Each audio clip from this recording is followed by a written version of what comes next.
Welcome to Tenor Tech, where I solve the problems you didn't even know you had. You'll start by preparing both devices. Enable developer options and USB debugging so the laptop can communicate with your phone. Connect the phone with a quality USB cable.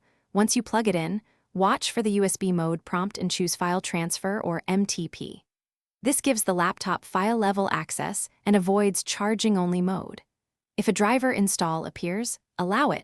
Drivers let Windows or Mac OS recognize the Android file system. Once done, open your file manager to confirm a successful connection. Next, you can switch to wireless methods or advanced tools depending on your needs. For quick transfers, run a Wi-Fi file transfer app or enable SMB sharing. Both let you browse phone storage from the laptop when on the same network. For deeper control, install Android platform tools and configure ADB.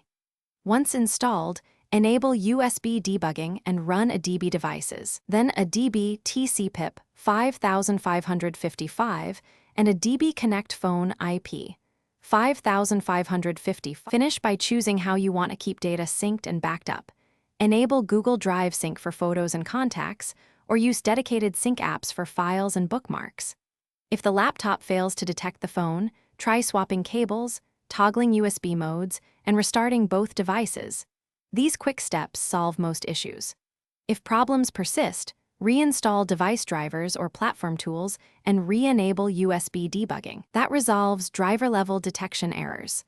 One key troubleshooting tip: test a known good cable and port before changing settings.